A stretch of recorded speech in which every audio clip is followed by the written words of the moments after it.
Esto es Trivialeando con Tomás y Vicu, el podcast de preguntas, respuestas y muchas historias interesantes. Episodio 19. El funeral sideral. Os doy la bienvenida a Trivialeando. Yo soy Tomás, vuestro anfitrión de hoy y espero que de muchas veces más.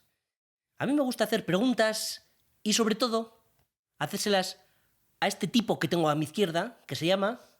Vicu. ¿Y a ti qué te gusta?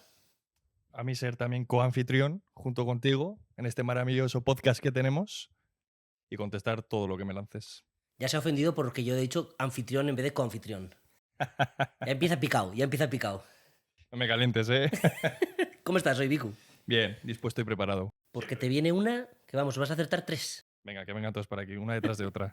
Bueno, si es la primera vez que nos escuchas, lo que viene ahora, en efecto, son una serie de preguntas de cultura popular de un montón de temas variados. Son 20 en concreto que le voy a hacer a Vicu y te voy a hacer a ti en casa. Puedes ir respondiendo, contando tus aciertos y, si osas, puedes medirte con Vicu. No apto. Pero si aún así te atreves, pues hazlo y si no, pues simplemente disfruta del show. Exacto, lo más importante. Eso es. Que aquí también venimos a disfrutar, que a nosotros nos gusta hacerlo. Siempre. Bien, ¿cuántas vas a acertar hoy, Vicu? Ya sabes que el mínimo exigible para mí siempre son 15 y a partir de ahí, pues... Vamos a por las 15 entonces. A por las 20, vamos a por las 20. Ah, vale. Y a partir de ahí, Vale. lo que surja. Bueno, pues empezamos con la primera pregunta. Dispara. Porque para llegar a 20 hay que empezar por algún lado. La primera pregunta dice así. ¿Qué científico griego exclamó Eureka? ¿Qué científico griego exclamó Eureka?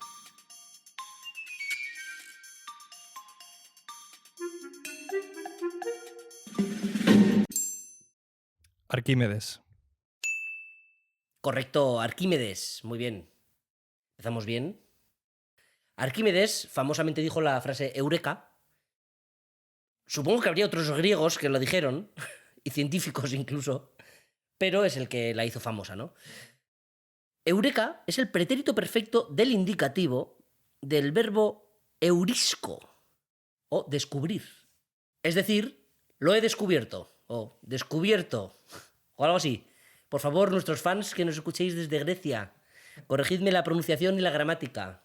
La comunidad helena, que intervenga. Exacto. Vale, muy bien. Vamos a pasar a la segunda.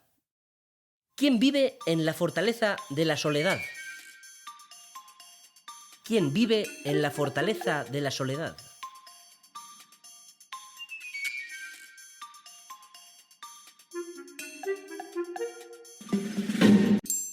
No lo sé. ¿No? Superman. Un pequeño fallito, así. Super fallito.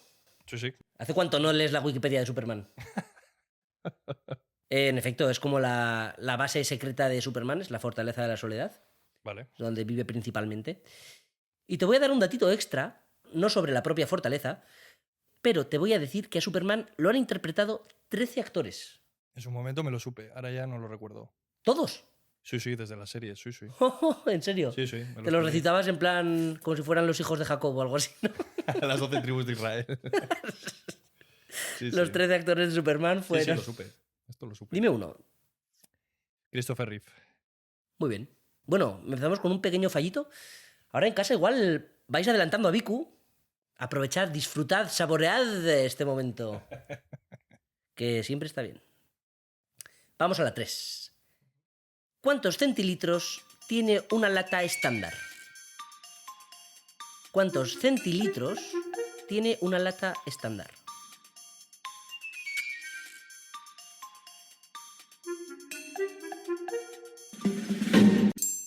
¿33? Correcto, 33 centilitros. Bien, facilita, del día a día. Pero no sé, estas del día a día son de las que a Vicu a veces le cuestan porque no se ha leído la Wikipedia de las latas. Y vamos a continuar a la pregunta 4. En arquitectura, ¿cómo se conocen los arcos con forma semicircular? En arquitectura, ¿cómo se conocen los arcos en forma semicircular?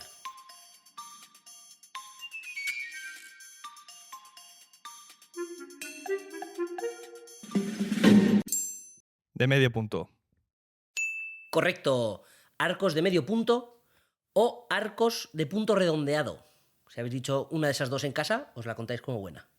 Yo te voy a decir que estos arcos son muy antiguos, son el tipo de arco más antiguo que hay, y se empleaban incluso en Mesopotamia en el tercer milenio antes de Cristo. Ujú. Ya ha llovido desde entonces. ¿Me sabes decir cómo se llama ese tipo de arquitectura? ¿La de Mesopotamia en el milenio 3 antes de Cristo? ¿Ciclópea? No, arquitectura caldea. Ah, bueno, sí, porque es de la región de Caldea, claro. Pues ahí se usaban los arcos apuntados. Vale, vale. Pero no es un nombre técnico de una arquitectura concreta. Vale. Pues ahora yo lo sé y nuestros oyentes yo creo que ya lo sabían. Pero por si acaso. Como yo soy el más lerdo de aquí, entre los oyentes Vicu y yo, soy el más lerdo. Pero bien, muy buena. Bien respondida la pregunta. Así que vamos a la 5. Venga. ¿Qué país rodea completamente a San Marino? ¿Qué país rodea completamente a San Marino?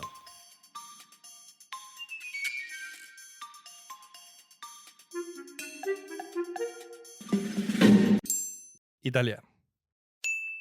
Correcto, Italia. Pues te voy a contar la historia de San Marino, que es muy interesante, porque es la república independiente más antigua de la historia. Se formó en el 301 después de Cristo y dura hasta hoy. Y eso a mí me produce mucha curiosidad y me suscita dos preguntas. La primera, ¿cómo se formó? Porque es un país enano, en un punto muy específico y no tiene costa. Está a unos pocos kilómetros de la costa, pero no tiene costa. ¿De qué va eso?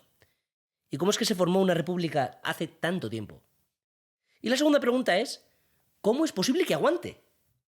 Porque estamos hablando desde el 301 después de Cristo. Ambas historias me parecen buenísimas. La primera de cómo se formó, pues le tenemos que dar las gracias a Marinus el Dálmata, que no se llamaba así porque tuviera manchas en la piel, sino porque... ¿Por qué crees? Porque sería de Dalmacia, Correcto. de la región histórica de Dalmacia. Que actualmente es... Croacia. Correcto. Era un tío croata que era diácono y albañil. El diácono es un título de la iglesia, es como el tercer rango de la iglesia por aquel entonces. Pues este señor, Marinus del Dálmata, escapó de Croacia porque había una persecución religiosa contra los católicos. Y escapó nada más y nada menos que a una región pequeñita en Italia llamada Rimini. Rimini. Y ahí se asentó nuestro amigo Marinus. Y estuvo haciendo trabajo de albañil cristiano, ¿sabes? Como predicaba y construía, predicaba y construía. Y estuvo así 12 años, hasta que algo pasó. ¿Qué fue? Fue una mujer que vino desde Croacia y le intentó seducir. No lo consiguió y cuando vio su intento de seducción frustrado, cambió un poco de tercio y dijo que es que Marinus era el padre de su hija y que le debía un montón de dinero y que era un pecado porque le había abandonado, etcétera, etcétera. Entonces a Marinus no le quedó otra que salir escopeteado. Y es lo que hizo. Se fue directo corriendo hacia la montaña, escapando de esta mujer. Y ahí encontró su primer refugio, en la cueva de Valdaserona. El tío se metió en una cueva, se encerró y estuvo allí un año, sin que nadie le encontrara. Hasta que unos pastores descubrieron la cueva y le encontraron. Y esta señora, incesante, volvió a verle. Llamó en la puerta, toc, toc, toc, de la puerta de piedra que se habría construido ya. La seducción dálmata. Eso es. Llama a la puerta. Marinus, ¿estás ahí? ¿Estás en la cueva? Y Marinus se encerró durante 6 días, sin comida, para que esta mujer se fuera. Y en efecto lo consiguió, se rindió y se volvió a la ciudad. Y además, no solo se rindió, sino que se arrepintió. Y dijo que es verdad que había acometido contra un hombre de Dios y por lo tanto contra Dios. Y se arrepintió de lo que había hecho. Entonces, Marinus salió de su cueva, pero ya no quiso volver a la ciudad y siguió hacia la montaña. Era un poco montañero el tío. Y subió al monte Titano.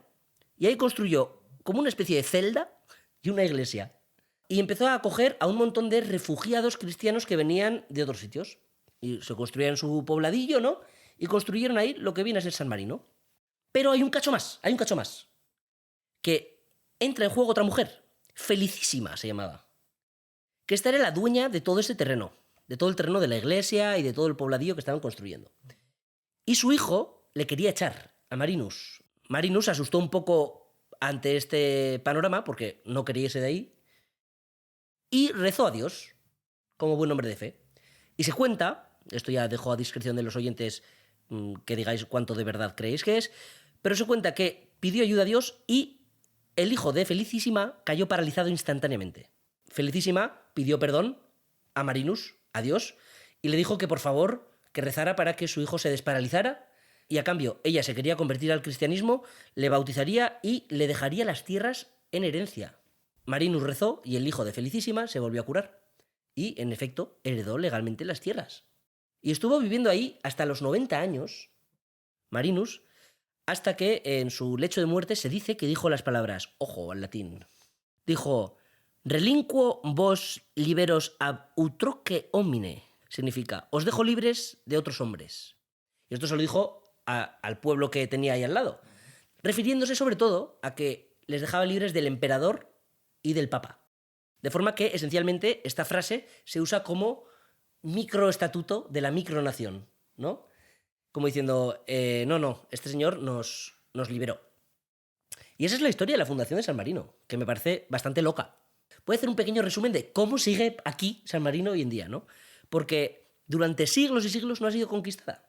Ha sido ocupada 3 veces, pero muy brevemente. En 1503, César Borgia ocupó San Marino, pero estuvo solo unos meses hasta que su padre murió y él tenía malaria, y a él le entró malaria y se fue. Y simplemente dejó San Marino. Y San Marino siguió ahí. Luego también, en 1739, el cardenal Alberoni la invade. Y el papa le dice, ¿qué haces? Esto es un país reconocido por la Iglesia, no puedes hacer esto, a tu casa otra vez. Ya está, sin problema. Napoleón no conquistó San Marino. Y de hecho, Napoleón hasta ofreció más tierras a San Marino. Y la rechazó. Y claro, la mayor amenaza, así históricamente, para San Marino sería la unificación de Italia. ¿Y cómo es que San Marino no cayó en esta unificación? Pues porque en el 1849, Giuseppe Garibaldi, El líder de las camisas rojas. eso es, intentaba unificar toda Italia, pero estaba perseguido por Austria, por Francia, por España, y pidió auxilio y refugio, ¿dónde? En San Marino.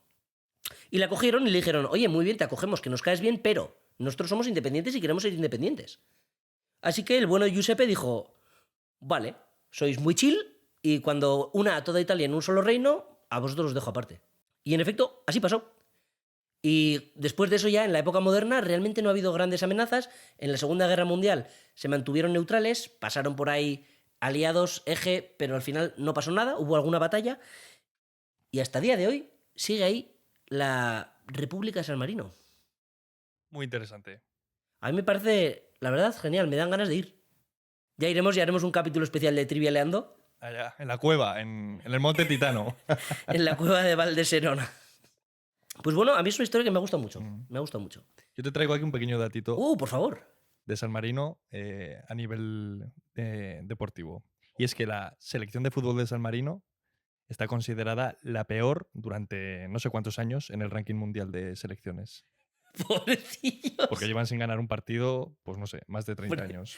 Serán 4 gatos. Yo me los imagino en plan monjes franciscanos jugando a fútbol. Sí. Salen de sus pequeñas celdas. No, la verdad es que es un sitio bonito, ¿eh? He estado mirando fotos y la verdad es que es bonito. A fútbol no juegan bien, pero vaya. Tiene su encanto. Bien, y antes de pasar a las 6, vamos a hacer un pequeño recuento. Llevas 4 aciertos y un fallito. No está mal. ¿En casa? ¿Cómo lo has hecho? ¿Has hecho el pleno de 5? Porque se podía, ¿eh? Se podía. Vale, pues vamos a la siguiente parte, con la pregunta 6. Os pregunto, ¿cómo se escribe una arroba en un teclado español estándar? ¿Cómo se escribe una arroba en el teclado español estándar?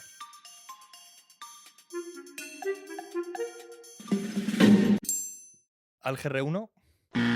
Incorrecto.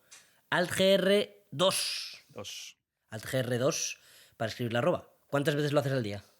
Bastante a menudo. Se hace un poco sin pensar, pero sí, Altgr 2. Algr 2. ¿Sabes qué era originalmente la arroba? Pues no, ahora no caigo. El origen era utilizarla para sustituir la palabra ánfora. El primer uso de una arroba es en una carta escrita en el que se usaba sustituyendo la palabra ánfora. Pues cuando hacían cuentas, ¿no? Los negocios que vendían y hacían Excel primitivo, pues tenían la abreviatura arroba para decir ánfora. Bueno, un pequeño fallito Ujú. que espero que no se repita, Vicu. Venga. Vamos a las 7. Dale. La pregunta es, ¿cómo se llama el famoso barco de Jack Sparrow en la saga Piratas del Caribe? ¿Cómo se llama el famoso barco de Jack Sparrow en la saga Piratas del Caribe?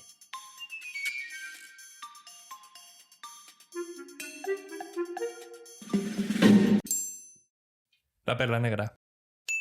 Correcto, la Perla Negra. Muy bien. En efecto, es el nombre del barco del mítico capitán Jack Sparrow. ¿Has visto Piratas del Caribe? Las 3 primeras. No está mal, ¿eh? Y de las otras la Wikipedia, ¿no? Eso es. Muy bien, en efecto, la Perla Negra es el nombre del barco del mítico Jack Sparrow. Anteriormente tenía otro nombre, era otro barco. ¿Sabes cuál es? Bueno.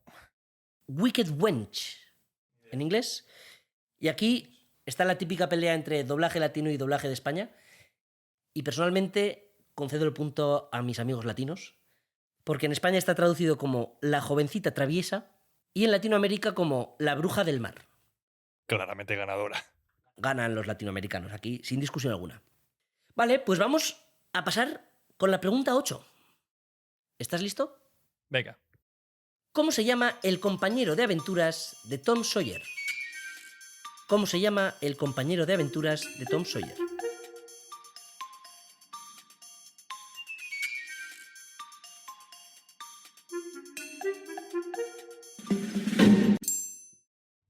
Huckleberry Finn.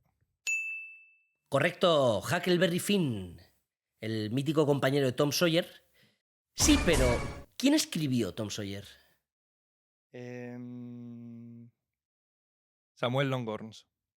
Samuel Longhorn Clemens, Ujú. también conocido como... ¿Por qué letra empieza el nombre? Por M. Mark Twain. Eso es. Mark Twain. ¿Puede ser que naciese en Aníbal? En Aníbal, vamos a comprobarlo. Sofía, por favor. Sí, lo he leído antes. ¿Aníbal qué? Aníbal, estado de... ¿De dónde es? Este era del sur, ¿no? De Estados Unidos. Nació en Florida, Missouri. ¡Ah! Florida... Pero sí que es verdad que lo de Aníbal es donde está basado la novela de Tom Sawyer. Ah, vale. Ah, bueno. Vale. Transcurre ahí. Florida, Missouri. Florida, Missouri. Y Aníbal es donde transcurre. Ujú. No, Aníbal es donde está basado. Pero es que el pueblo ficticio tiene otro nombre. Ah, vale. Mark Twain. Pues sí, sí. Es que siempre confundo, no sé por qué confundo. Mark Twain, Tom Sawyer, siempre mezclo y me quedo siempre con Tom Sawyer. O sea, ¿quieres saber las dos? Pero sí, Samuel Longhorns Clemens. Pero bueno, el nombre de Nos pila está vale. muy bien, la verdad. Nos vale. Está muy bien, ¿no? Si algún día en Pasapalabra te preguntan quién escribió Tom Sawyer, le sueltas el nombre de pila y no te pueden decir que esté mal, ¿no? Realmente, Bueno, ¿no? técnicamente no está mal. Muy bien, muy bien. Pasándose de listo, Vicu. Vale, vamos con la pregunta 9. Venga. ¿Qué son Rome Beauty, Fuji y Gala? ¿Qué son Rome Beauty, Fuji y Gala?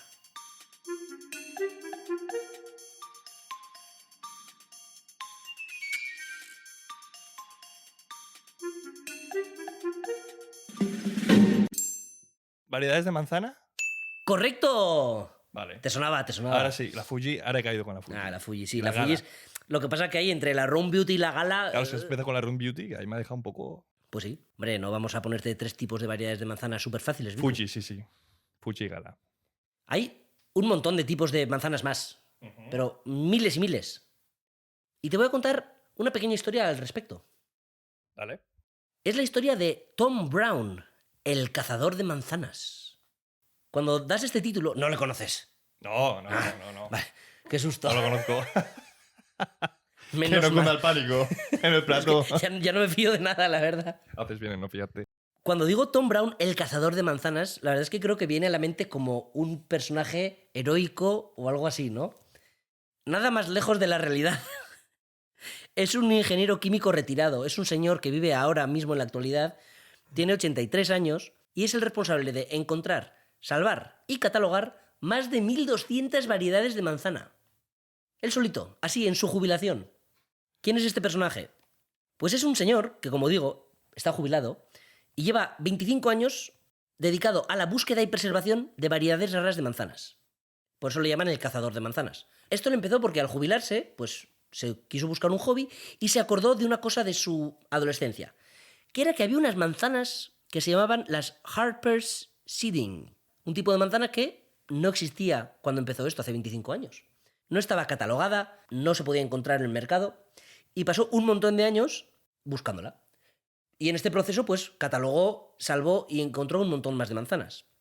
Y está bastante interesante lo que hace porque lo primero que hace es una investigación exhaustiva del tipo de manzana y de su origen. Luego viaja a la localidad a comprobar los registros históricos y las descripciones de las manzanas actuales y antiguas para catalogarlas bien. Y por último, coge injertos y los cultiva en un huerto para continuar el legado de esas variedades. Es un tío excepcional. Además hay entrevistas con él. Vamos, parece súper amable, es como el abuelo de todos. Y tiene un huerto de 4 hectáreas en Clemons, Carolina del Norte, y cultiva más de 700 variedades. Así, él solo. Un fenómeno. Bueno, supongo que tendrá ayuda, ¿no? Y ojo, que si tú, oyente de Trivialeando, conoces de alguna variedad de manzana rara, puedes ir a applesearch.org para comenzar este proceso de catalogarla y salvarla. Así que bueno, si tienes un tipo de manzana en tu huerto, por favor, déjanos un comentario diciendo cómo se llama, cómo le llamas tú. Y claro, para acabar la historia, hay que concluir si encontró la famosa Harper's Seeding. ¿Qué crees? Que sí. La encontró, correcto. Y de hecho, la había tenido delante de sus narices todo el rato.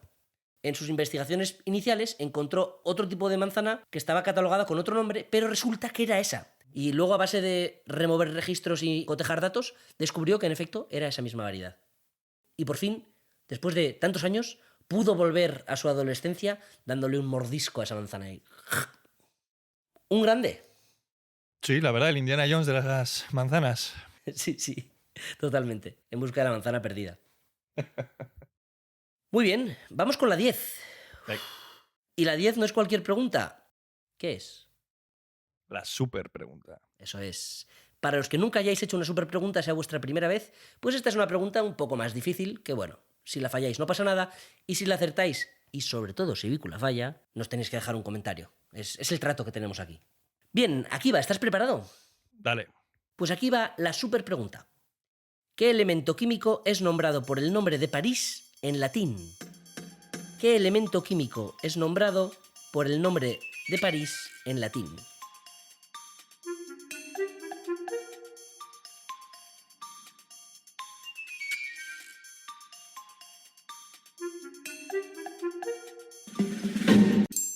El lutecio.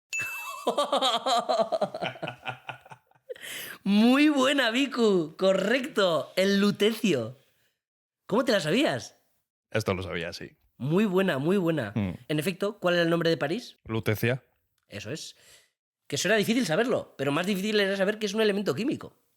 Y las dos cosas juntarlas, no era fácil, ¿eh? Así de imprevisible soy, me encanta. Muy, muy bien. Buah, me ha encantado. Estoy orgulloso. Alegro. Pues ya me quedo un poco sin palabras, pero os voy a decir un pequeño datito del lutecio.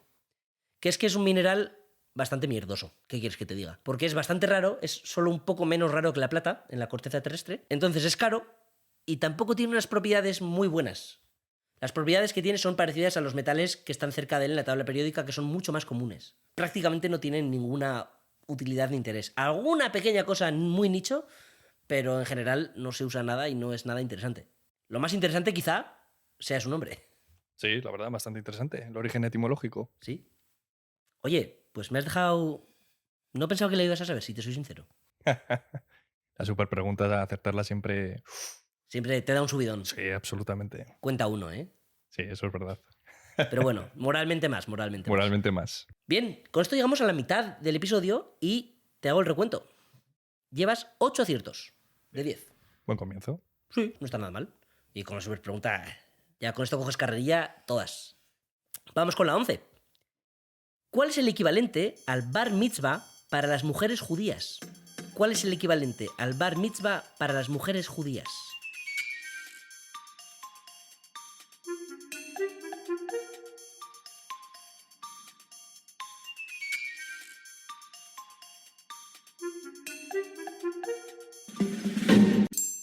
No sé qué decir. Shekel, no sé qué es.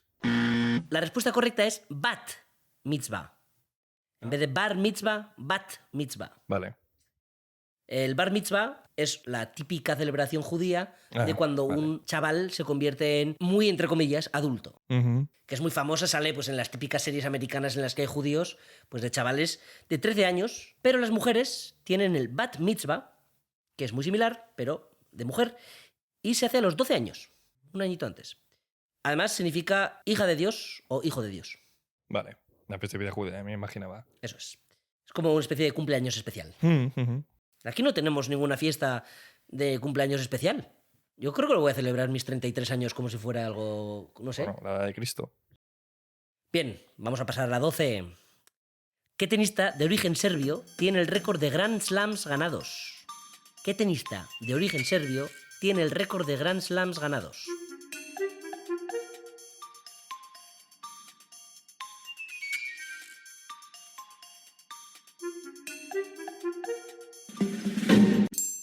Novak Djokovic. Correcto, Novak Djokovic. Uno de los grandes. Polémico, ¿no? Quizá. No es el jugador favorito de todos. Pero tiene el récord de más semanas como número 1 del tenis. 428 semanas en 13 temporadas diferentes. Uno de los grandes tres de su época. Absolutamente. El Big Three. Muy bien. ¿Quiénes eran? Venga, ya sé que tú lo sabes, pero... Nadal, Federer y Djokovic. Exacto. Yo soy Team Federer. Lo siento por los oyentes españoles, pero yo soy muy de Federer. Pues a mí es que Djokovic a mí me recuerda un poco a ti porque es como el villano del tenis. ¿No? Es, Sí, sí. es como de los tres grandes, es como el malo. Esa es la sensación que tengo yo. Es un poco villano, sí. Así que a Escabico yo le llamo el villano del trivial. Vale, pasamos a la 13. ¿Qué rey inglés del siglo XVI tuvo 6 esposas? ¿Qué rey inglés del siglo XVI tuvo 6 esposas?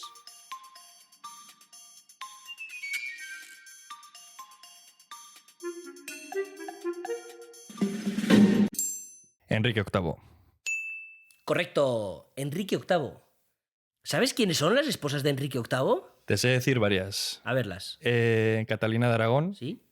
Catalina Howard, ¿Sí? Ana Bolena, Muy bien. Catalina Parr, ¿Sí? Juana Seymour, Y Ana de... Klebs. casi... Cleveris. Ah, Cleveris. Ana de Cleveris. Está bien, te he dicho 4 de 6. Bastante bien, 4 de Bastante 6 y bien. ahí una bailando. Bastante bien. Bastante bien. Bien, bien. Bueno, superada la prueba, vamos a pasar a la 14.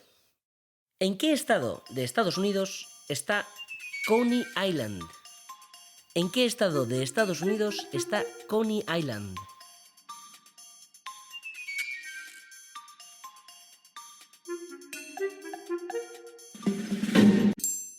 Nueva York. Correcto, en el estado de Nueva York, concretamente en la ciudad de Nueva York, concretamente en el borough de Brooklyn. Y te voy a contar algo bastante interesante de Coney Island. Es una historia, en mi opinión, muy bonita, de una figura bastante ocultada en las sombras, pero que aportó mucho. Se trata nada más y nada menos que del doctor Martin Coney. ¿Qué estarás pensando en casa? Ah, es el fundador de Coney Island, el padre de Coney Island. Pero no, nada que ver. Pues no. ¿Por qué? Porque se escribe Martin Coney en vez de Coney. Pero tiene mucho que ver. Me parece una coincidencia graciosa. Una coincidencia muy graciosa. Bueno, vamos a centrarnos, Tomás, por favor. Tenemos Coney Island. En Coney Island, Brooklyn, abrieron un parque de atracciones en el año 1903. Este parque se llama Luna Park. Y cuando abrió, pues tenía atracciones como un jardín japonés, una laguna, shows, una montaña rusa, un carrusel, una incubadora de niños. ¿Qué? Epa, una incubadora de niños. Sí, tenía el Infantorium. Oh. Esta exposición fue creada por el doctor Martin Coney, que era un ginecólogo y obstetra que tiene una historia bastante interesante. ¿Qué hacen unos niños incubándose en un parque de atracciones en Coney Island? Pues esto es el intento del doctor Martin Coney de salvar un montón de vidas.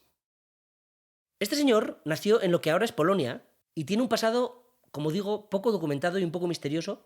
No hay registro de su licencia médica europea, pues porque era en 1900 y pues es difícil esas cosas. Pero se sabe que era aprendiz de Pierre Constant Boudin en París, que es conocido como el padre, ojo, apuntar, de la medicina perinatal moderna. Uf. Hay que apuntarlo. Pues este, en efecto, era un médico de París que se preocupó mucho por los bebés prematuros. Y acogió al doctor Martin como pupilo un poco, y juntos trabajaron en incubadoras y las llevaron a la gran exposición industrial de Berlín con un éxito absoluto. Hicieron ver que estas incubadoras era mucho mejor que lo que se hacía hasta ahora, que era básicamente nada con los niños nacidos prematuramente, y gracias a este invento muchos de ellos salían adelante. Pero, claro, ¿cómo pasas de esto al parque de atracciones?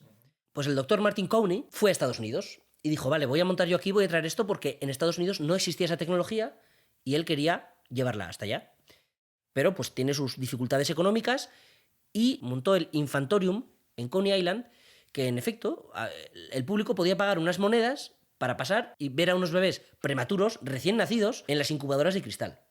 Y esto, de hecho, le tuvo un poco de polémica, porque había gente que decía que este tío era un gran médico que estaba salvando un montón de niños, pero había otros que decían que se estaba aprovechando de los niños y de las familias para ganar dinero. Pero la verdad es que prácticamente todo el dinero que ganaba lo gastaba en ofrecer ayuda médica 24 horas a los bebés. Y esto no les costaba dinero a las familias. Lo hacía gratis para ellos.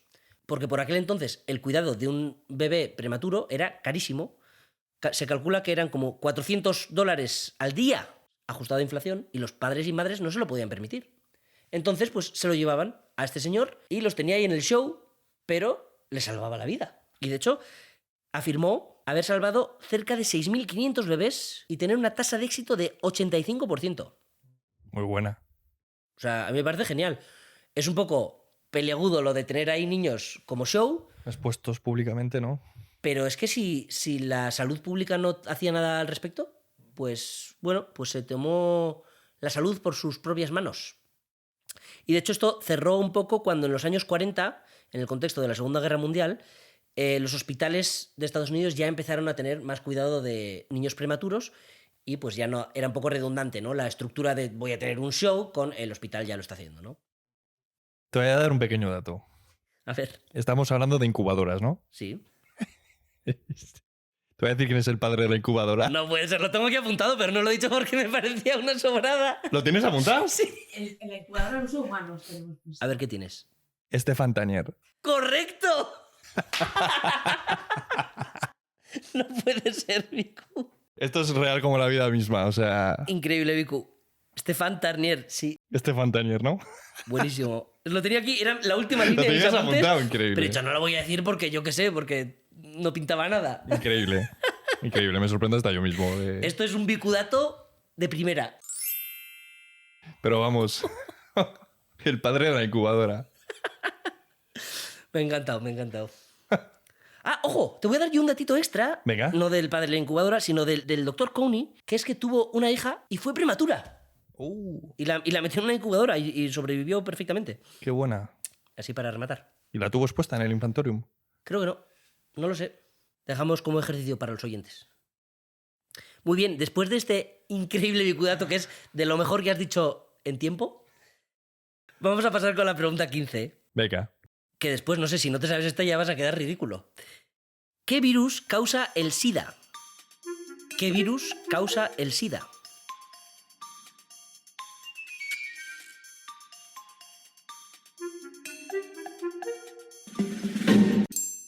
El VIH. Correcto, el VIH. Sí, pero ¿qué significa VIH? ¿Virus de inmunodeficiencia adquirida? Eso no son las siglas VIH.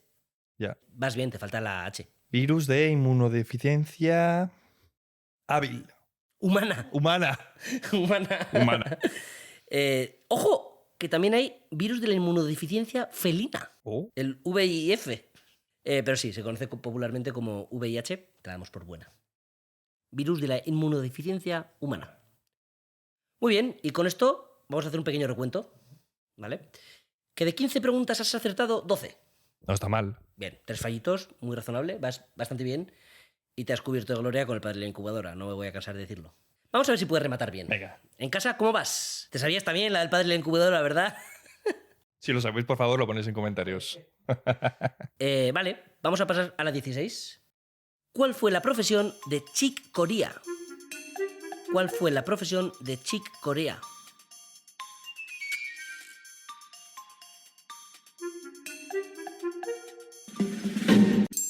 Músico. Correcto. Músico o pianista. Si has dicho cualquiera de las dos en casa, nos vale. En efecto, es un pianista muy galardonado. Tiene 20 premios Grammy a lo largo de su vida. No es quizá el nombre más popular hoy en día, pero es un grandísimo pianista de varios estilos, entre ellos jazz, y ha influido un montón en muchísimos pianistas modernos. Pasamos a la 17. ¿De qué ciudad de Italia proviene el estilo de pizza fina y de grandes bordes? ¿De qué ciudad de Italia proviene el estilo de pizza fina y de grandes bordes?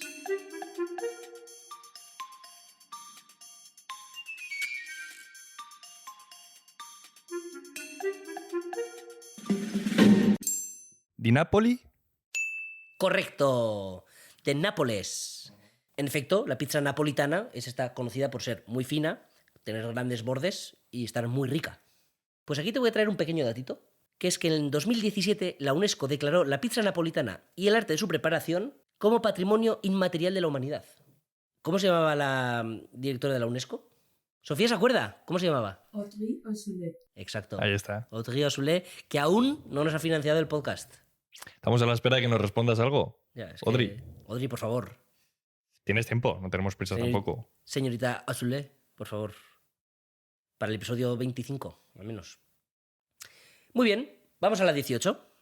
¿Cómo se denomina la capacidad de los seres vivos de producir luz propia mediante reacciones químicas? ¿Cómo se denomina la capacidad de los seres vivos de producir luz propia mediante reacciones químicas?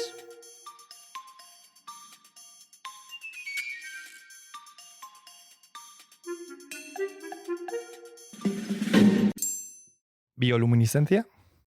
Correcto, muy bien. Hay un montón de seres vivos que lo hacen. No solo animales, no solo plantas. Y te voy a citar algunos a riesgo de parecerme al profesor Mantarraya de Buscando a Nemo. Bacterias, hongos, gusanos, moluscos, cefalópodos, crustáceos, insectos, equinodermos, peces, medusas y más. Eso es. Un montón de seres vivos lo hacen y es bastante guay. ¿Tú lo haces? Solo por la noche. Muy bien. Pregunta 19. ¿Cómo se clasifica actualmente a Plutón? ¿Cómo se clasifica actualmente a Plutón?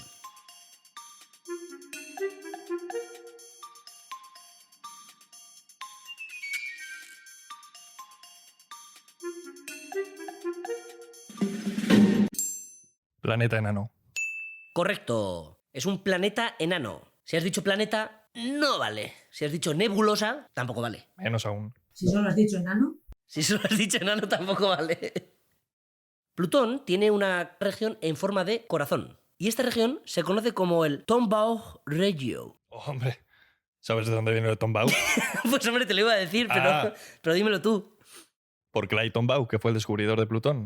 Eso es. ¿Sabes qué pasó con Clyde Tombaugh después de su muerte? No. Pues lo incineraron y lo mandaron en una sonda, en la sonda New Horizons.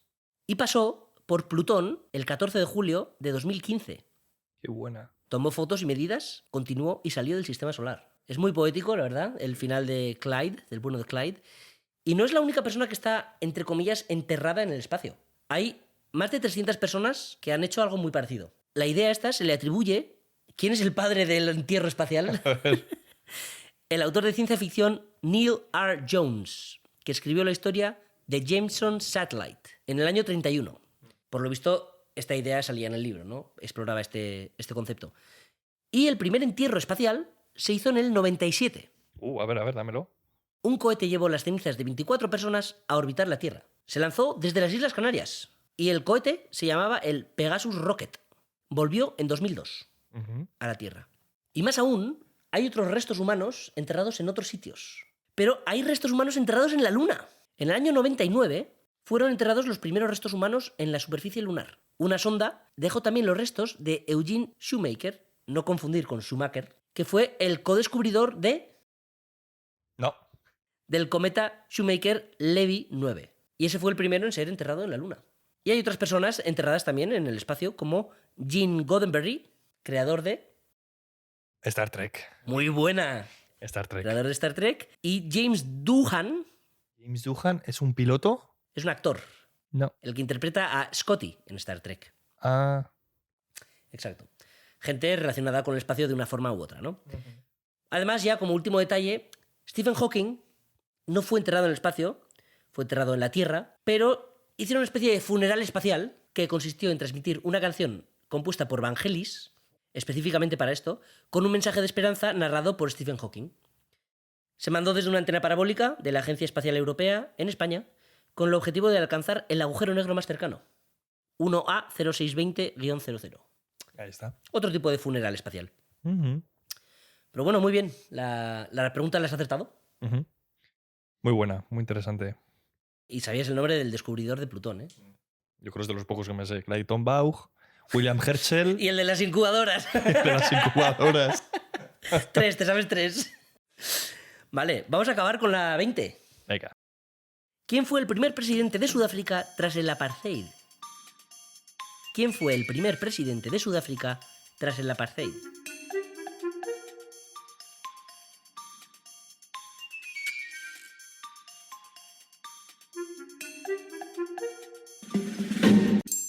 Nelson Mandela.